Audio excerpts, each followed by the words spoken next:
After being excommunicated from the Catholic Church for making just one obscene erotic film, writer-director Alfred Sole teamed up with his neighbor, Rosemary Reedvo, to write a film inspired by his experience with the church. Alice, Sweet Alice is a psychological horror film about the failures of the Catholic institution, toxic family relationships, and of course, stabbing.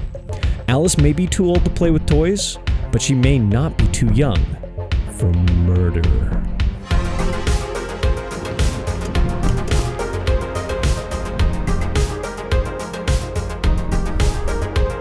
We're back, and it's time for Spooky of the Week! The final Spooky of the Week. Spooky for the week. Spooky for the week. We made it. Made that you probably make it every year. We probably do it every time. This is, I think, Spooky of the Threek. Sam Slade and Kevin, or Sam Slade and Spooky of the Week. Once again, are wearing the same clothes as they did last week. Very strange. It's very economical. weird. It's economical. Economical. You can actually wear the same shirt 6 times in a row before it starts smelling. I don't know if that's true. We are back, and it's our final Spooky of the Week. Sam Slade, do you want to briefly explain what the theme was? Because we had another theme this I got year. to pick the theme this year. I picked a great theme. One of the best themes we've ever picked. Highest potential. I would say it is the best theme yet on Spooky Week. Thank you. Yes, I agree. I picked 70s horror because that's just that is the horror So that many I love. great that's horror the, movies. Those are the movies that made me fall in love with horror. Yeah. Is all the ones from the 70s. My first horror memories were from Invasion of the Body Snatchers from Classic. from the 70s. Yeah. That was one of the first horror movies I ever saw. Such a great movie. So it's always inspired me to watch more. So that's why I was like 70s horror. That's the genre, and we all picked duds. Somehow all of us managed to pick movies that had none of the qualities that we love. Well, there's about been a 70s hardcore movies. Cold War going on. Yes, it's not that cold. I would say it's pretty hot, actually.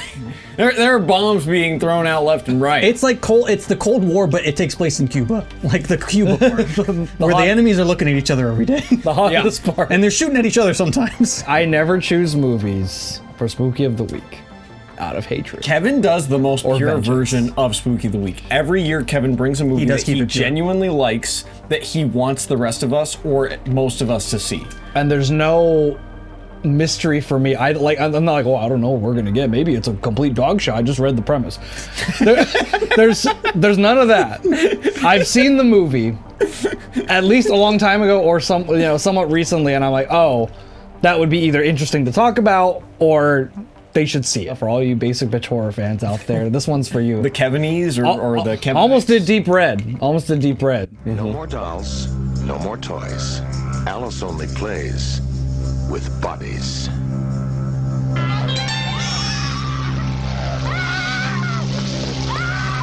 It's too late to save her.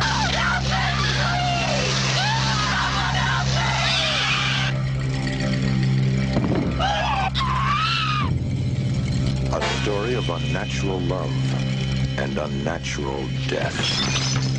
There was a lot riding on this. There was a lot riding on I this. literally pulled him aside after the last one. I was like, "Are you sure about this pick? Like, we need a win after these last 3 duds." I was like, "Are you sure about this pick? Like, is there Last any chance. other better? Because we need something to bring us home. This can't be just a Spooky of the Week where every single movie. The only thing left is you and Keegan. So what do you got? Yeah. I'll be honest, for a split second, I considered doing something extra safe. The Exorcist. Or like Don't Look Now. Don't Look Now is a sweet movie. Alien, for sake. We've all seen it. So I was like, should I just do something that like we all, or most of us know and love? And I was like, no. It didn't feel right to do that. And I rewatched it. I kind of skimmed through it again, like before I rewatched this to make sure, okay, this isn't just like a dog food movie, right? That I just liked. And I'm skimming through it and I was like, that part is really fucking sweet. It's good for, I like that part. Okay, yeah. No, it's good. So then I rewatched it for the review. And it was spooky.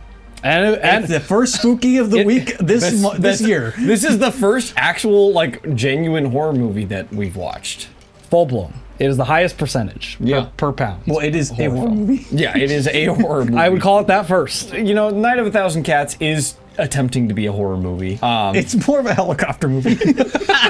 Well, yeah, whatever genre a helicopter movie is, it's definitely first. Somehow he invented a new genre because of how much helicopters in it. The movie started for me and I was like, Oh, we're in a different league. Like, I had actually forgotten that What, like, good movies movies look like? came out Yeah. in the 70s. Like, I literally, doing the Spooky of the Week, I was starting to be super down on the 70s. I was like, maybe the 70s actually fucking sucks.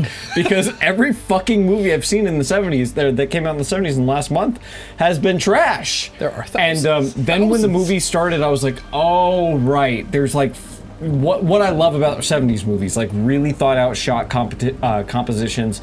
The lighting in this movie is not like anything to write home about, but it's twisted characters, drama, and that like kind of crackly audio that's like, you know, it's got that grain, yeah, very grainy. You know, Catholic Church, you know, that's one of those things. There's kind of a visceral nature to it. Like, because a lot of movies being made in the 70s that were horror were independent. And so, because, like we say, the sound quality and, like, the film quality, the grain and stuff, it adds to the feel of the movie. Yeah. Budget, but not like super low budget like Alabama's Ghost. Like, it's not like... No. It's but not... It definitely has some backing. They have lighting. Horror was a business in the 70s. It came back, but... Yeah, and like, it was such a interest going. The first three movies we watched barely felt like movies. Like, Misty, for me, was Clint Eastwood filming himself going around doing nonsense. Clint Eastwood's in it though. How can that not feel like a movie when Clint Eastwood's there? I had to readjust my, like, the way I was sitting and the way I was watching it. Yeah, you're 'cause I was watching just it like this. Yeah, I was like, okay, this is like an actual movie with like thought put into it, as opposed to subtitles. just like the nonsense that we had been watching.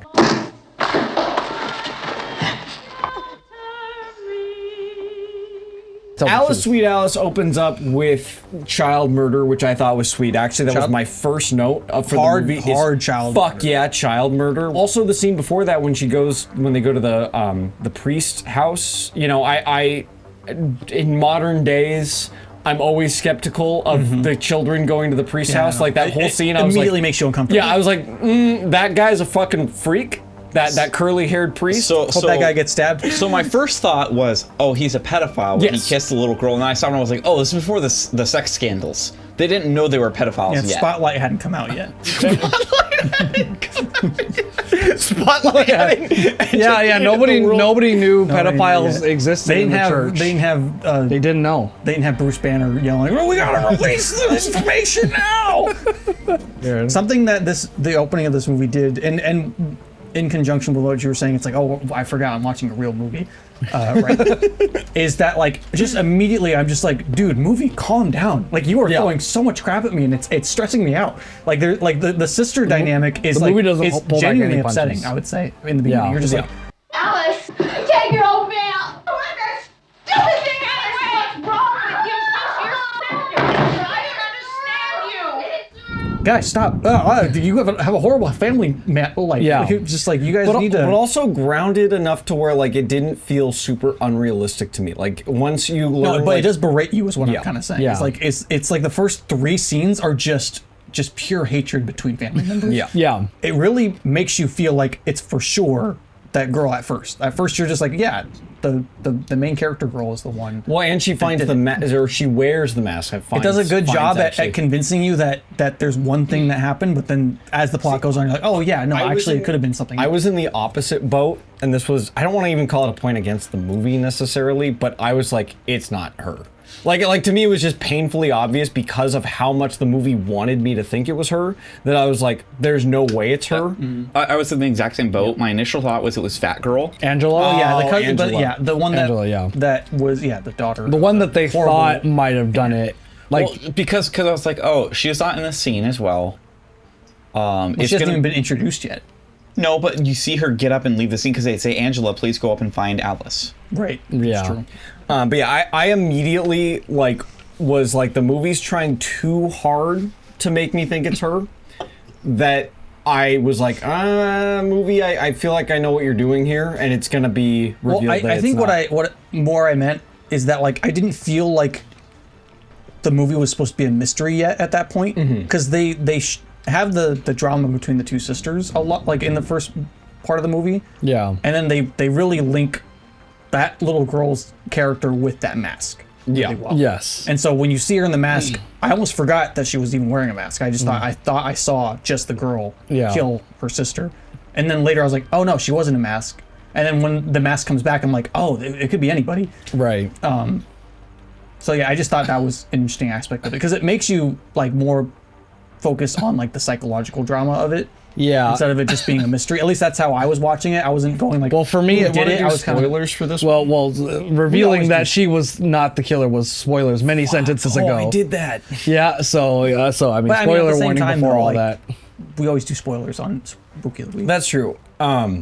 Do we want to just run through I'll just put it- generic recommendation Sure. and then do like hardcore spoilers? Sure. Sam Slade recommendation. I'd recommend for horror fans for sure. If you've seen, I wouldn't go like this is like an entry level one. I'd say like if you've seen a good amount of horror movies, you're looking for one. no. Then, Not entry then level. watch this one because it's a decent one. There's better ones to watch though. I found it rather dull.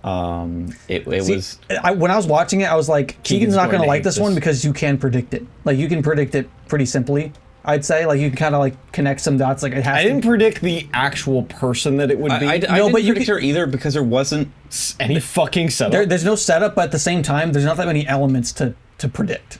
You know, like it's kind of like, okay, well, now that you're trying to guess who it is, it's like one of a few characters. Well, and the movie ultimately is about a broken family. Like that's Yeah. what the movie's about. And Keegan generally does not like movies about that. Yeah, it's more of a psychological horror in terms of like how a family is dealing with tragedy and the fact that there's still a killer out there killing. I didn't find that particularly engaging. I didn't care for the performances from the mother in particular. I found her performance a little too over the top. A little too performative. I thought the child actors did great jobs. I would agree with that. Yeah. Child actors did a good job. I can actually kind of agree with the mother as well. I think the mother and her sister had moments where it's a little over the top. The same thing with his sister, yeah. I think write it I- off as just being 70s Yeah, I kinda, just liked that they were over the top. She's like screaming at her in the hospital, like, Yeah. you're lying, like all that. I like that Yeah. kind of stuff. In Yeah, in same. classic horror movies. And additionally, like as you mentioned, it's fairly overlay. I didn't like the mother's performance with. I love the main character of Alabama's Ghost. But did she force Keegan to watch an actual horror movie, like an actual movie? In action, yeah. I had issues with kind of the plot structure. As you said, it's kind of predictable. So for me, it was pretty dull because I'm just waiting for it to happen.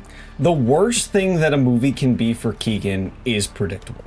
Like I've been Easily predictable. easily predict. Well, not even. I think that actually the worst thing that Your a brain's movie different. can You have to be- fucking accept that. The worst thing that a movie can be for Keegan is when a movie's trying to have a twist and Keegan can easily guess it. Yeah. And it, like I've been with Keegan. A good recent example is Because the only way you can surprise him is by being dog shit. a recent example is Strange Darling. Like that movie has a plot twist, and Keegan did not like it at all because Keegan was like, "I see your plot twist coming a mile away, and I like it just doesn't do anything for me, and you don't have anything else up your sleeve, so I'm done." Yeah. There's only a few avenues it could go, and if you Right. can kind of just be like, I know it's going to be one of these things. And I didn't find the twist satisfying. I thought this twist could have been satisfying if it was better written. I liked this movie a lot, and honestly, it got better for me a second time.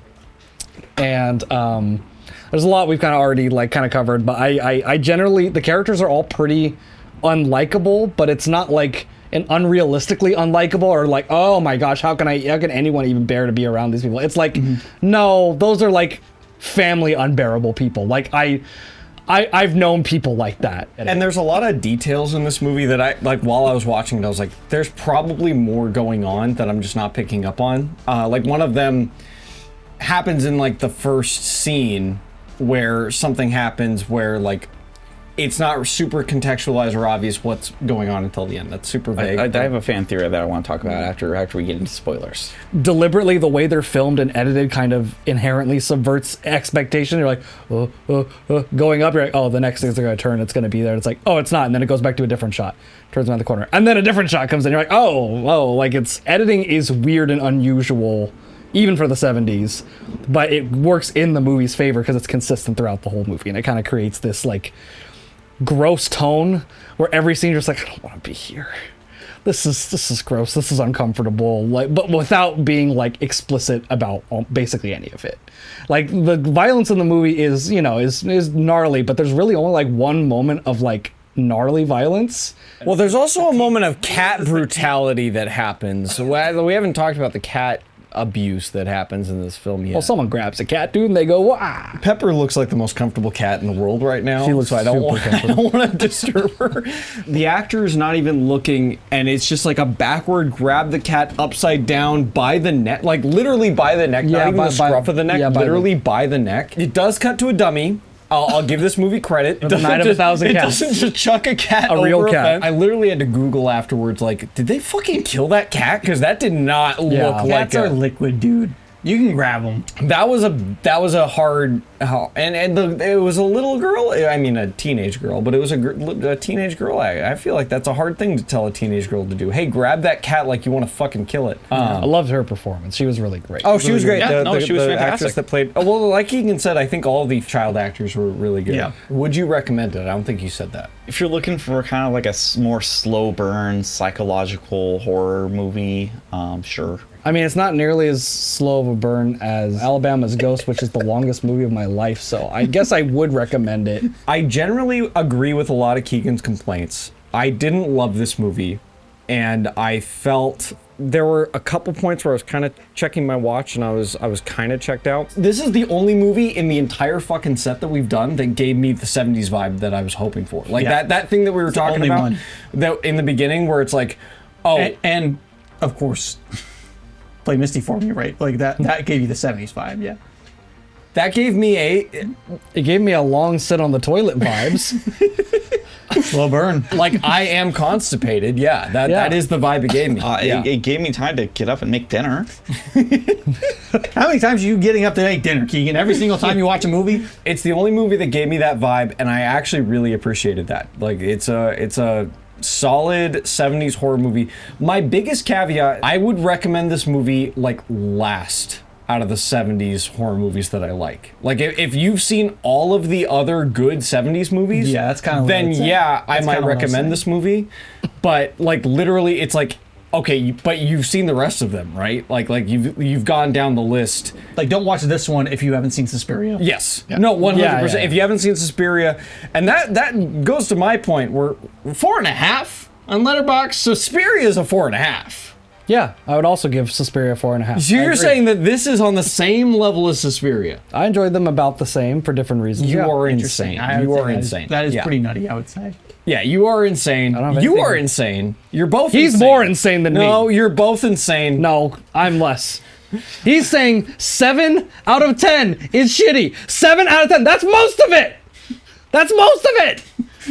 Yeah. This movie's not mostly shitty. If it is competently edited and made, and you know what's fucking happening, it's at least a 5. You can hear it. You can hear what's happening. You can hear what's happening. You know, characters are saying things, they're acting in the movie. Literally. Camera's focused. Our complaints between this and Alabama's Ghost are, I had no idea what the fuck was happening. The third act happens, and I'm completely befuddled. I have no idea what's happening. And some of the performances were kind of over the top, but like This is what we are talking about, guys. Get in my shoes here, please. I'm gonna be honest. You can talk about like they have good cinematography. You can hear everything.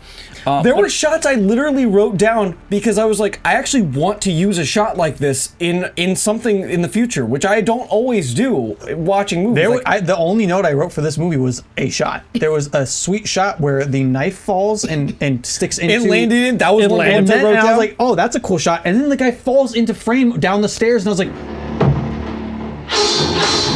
what? We are in a fucking different league. These camera movements are not only thought out, but interesting as fuck. I don't care if there's good audio and good cinematography if I don't care what they're filming. If I'm not interested in what they're filming, Yeah, then something the that movie doesn't apply at all to Alabama's Ghost. And our complaint is how do you care about Alabama's Ghost? So yeah, yes, I would recommend this movie to somebody like Kevin, who has seen all of the other better 70s movies. You know, so most first. horror fans, yeah.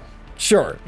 Someone that has already seen all of the good ones, and it's like, okay, well, I haven't seen this one yet. Don't watch the Tubi version, apparently. It's not in English. It's on Amazon Prime, though, so if you have Prime, you can watch it there. It was Alice! It was Alice! Liar! One of my favorite parts about this movie is the director. You go to his filmography, And his next movie is called Tanya's Island. And immediately there's like a really sharp drop. This movie is a very kind of stereotypical, well-made, eerie 70s horror movie. Tanya's Island is a Bigfoot love triangle movie. What was it like with you and him in the cave?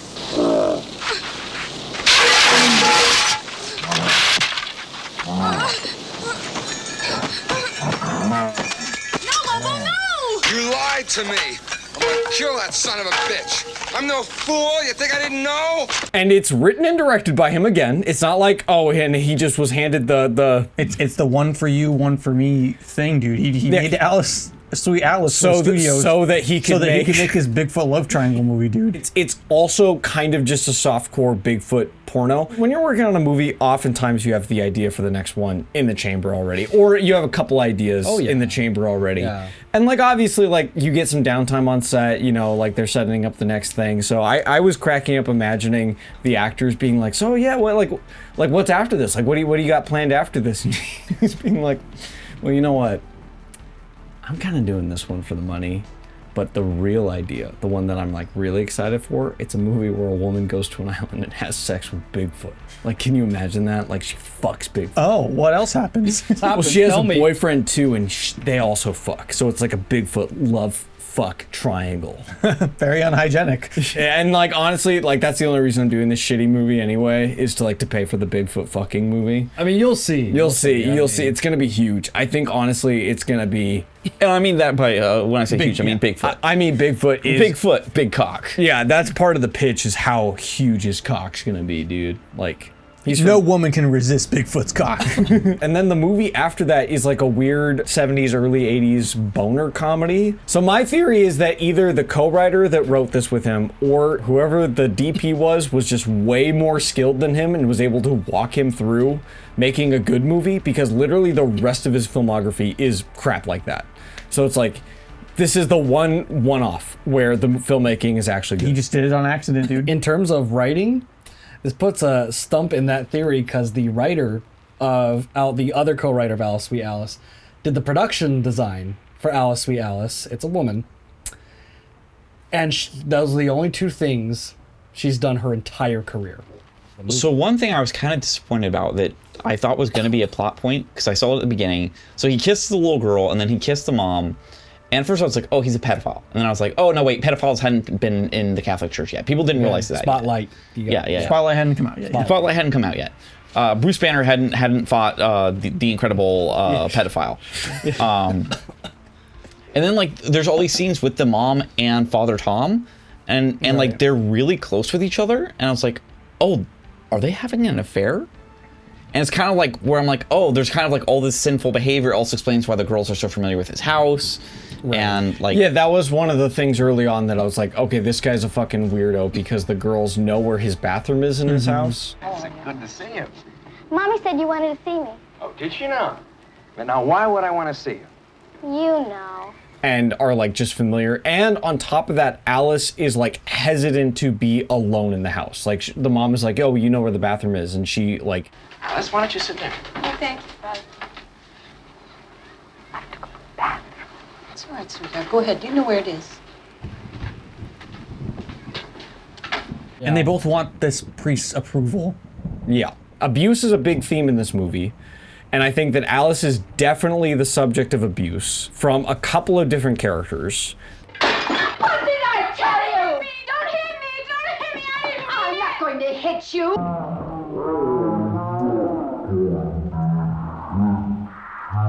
And so her mental illness is not treated at all. It's just kind of like slapped at. But she desperately needs help. There's a couple other like red flags that the priest does where he's like, oh, in class, she's always like making stuff up and like calling, like she knows how to get out of trouble. And I am a modern viewer, so obviously I'm taking that in. Yeah, with, that's the other thing is like, I just initially was assuming that from the get-go, whether the movie was telling me or not. I was just kind of like, yeah, I think whether intentionally or trust otherwise, this guy. it works in tandem with the themes of the movie that it's trying to cover. I don't think that was the intention when they filmed it. It's something you could definitely read But into. you did I don't, say that didn't you say earlier that the guy made it after getting excommunicated from the church? Isn't that part of the backstory of this film? the director got excommunicated from the church, which is why the movie has kind of an anti-Catholic theme to it. Why? Just like Do you know John Wick. why he got? He made a porno. Oh. And they're like, so it turns out you can't do that. But all I want to do is make a movie where a woman fucks a Bigfoot. You'll see. You're jealous of an animal? I'm gonna kill him, Tanya. I'm warning you, Lobo. If you try, I'll never come back here again. I love the line, my mom thinks you need more cake, fatty. My mother thought you could use some cake fat. That guy was a He was a pedophile. He was a pedophile, and so was the cop who was like, "Oh, dude, she wanted me to." kill her." Oh yeah. She is a weird little girl. Did you notice her tits? When I went to put the tube around her, she looked up at me like she wanted me to feel her up.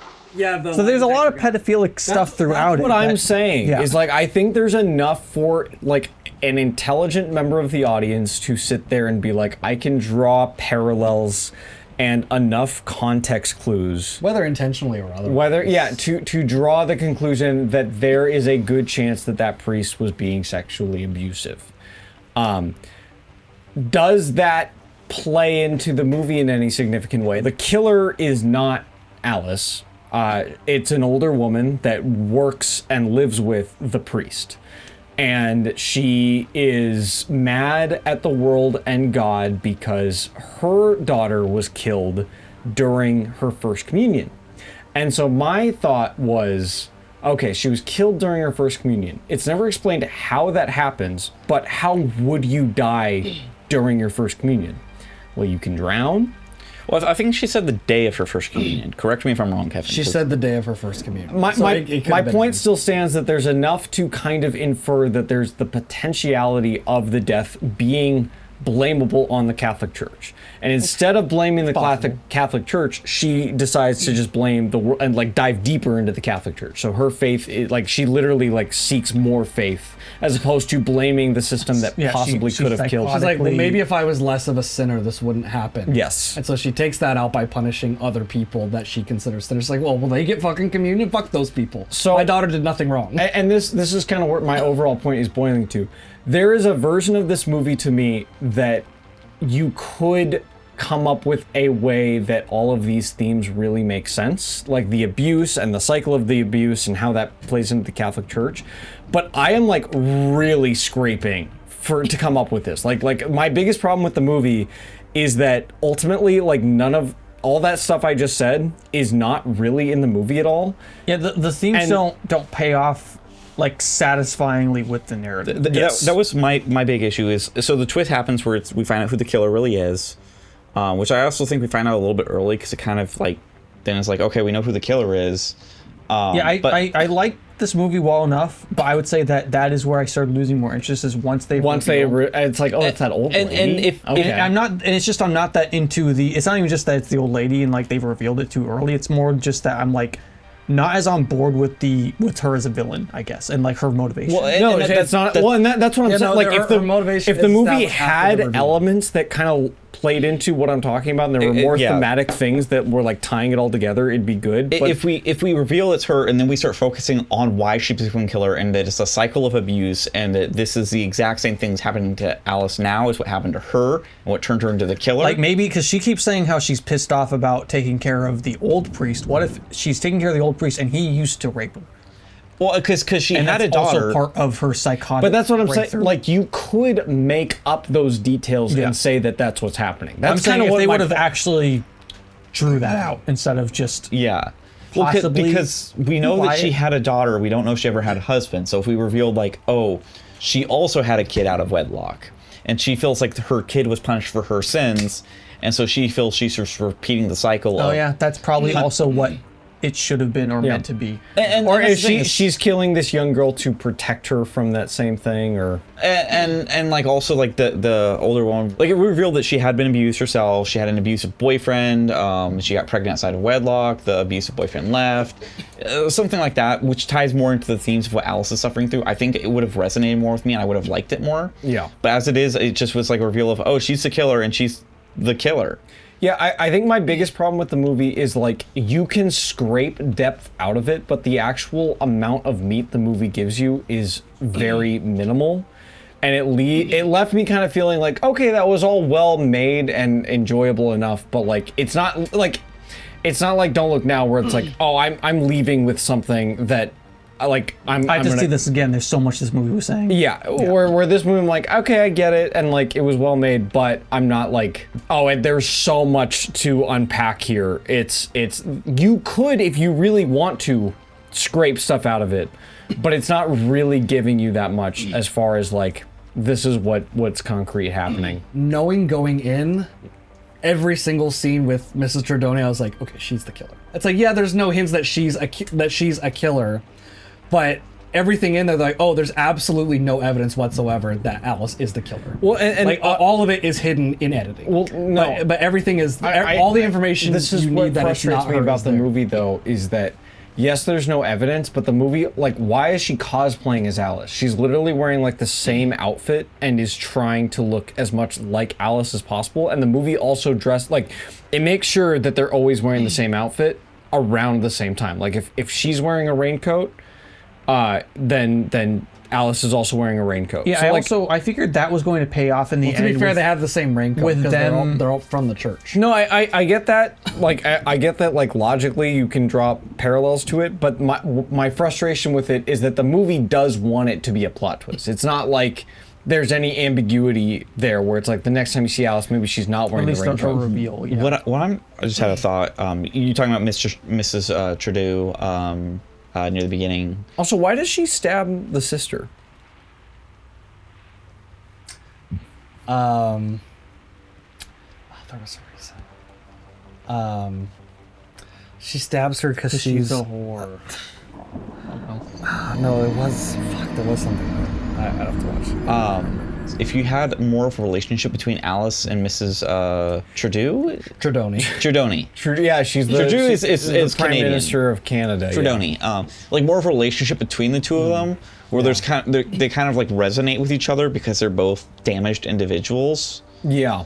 And it's one of those ones of Miss Tredoni's also, she's punishing sinners, but she's seeing how these people are hurting Alice, and so that's why she's hurting them, is she's seeing their sins. Yeah, something like that. Because by the end of it, I think I also had the problem with like the connection between her and Alice feels super weak, and it only exists because the movie wants you to think that Alice could have been the killer.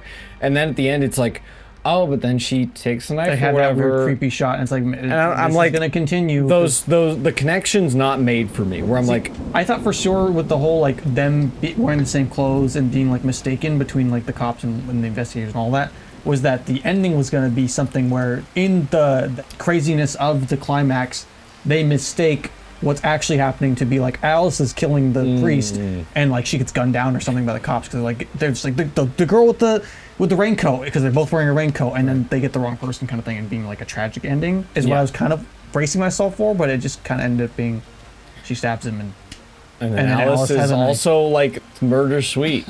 So, yeah, I liked that. That was cool.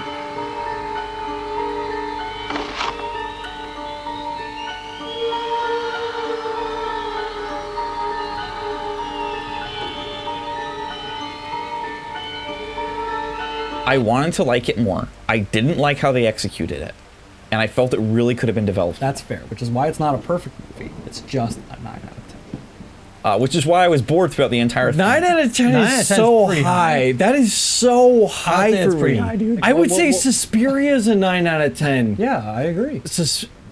I feel like Suspiria is way better. Yeah, I'm in the same boat. Like, I love that you think that. That's wonderful. You know, opinions are a thing. So because I didn't have any interest in how they were developing it, I was bored throughout basically the entire middle of the movie up until the end, which I was still bored in. So that's why I gave it a... until the end, which I was still bored in.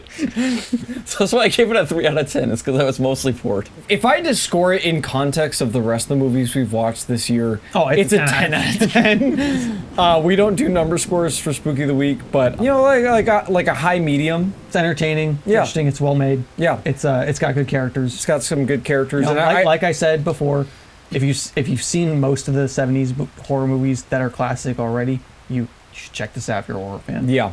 If you haven't seen Suspiria yet, watch Suspiria first. Yeah. Or don't look now. Because Can we it's- just say the war should be over? You know what the real unifying theme for this year was? It wasn't War. 70s movie. It was movies with a idea that wasn't executed well. Play That Misty wouldn't for me. include Alice, Sweet Alice. Play Misty for me. Clint Eastwood had an idea. He didn't execute it well. He executed it perfectly. What are you talking Night of a about? Thousand It's just you didn't Cats. like it. Was executed perfectly and it had a great idea. I have a feeling we're not going to reach a resolution on this. If everyone defends their own movie, I think it's like my that movie is exempt from that. sometimes things just end, dude.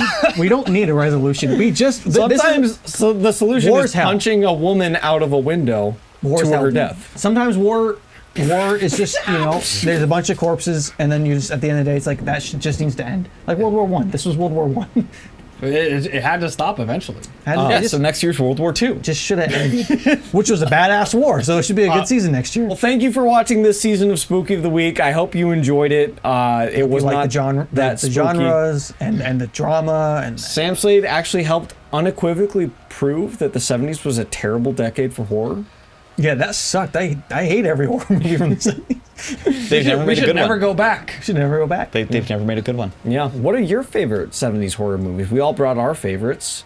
That's how Spooky of the Week works. Are you more on Kevin's our- side it's our or are you more favorites. on Keegan's side? Yeah, these are all good prompts. Write a comment. Who won? Whose side on the war are you on? Yeah, Civil War. This year did make me rethink all of my choice. I'm like, next year, I think I do have to bring something that's not just a wrench. Thank you guys for watching. We'll see you for Spooky Battleship. That's probably the next thing that's going to be released after this. Yeah.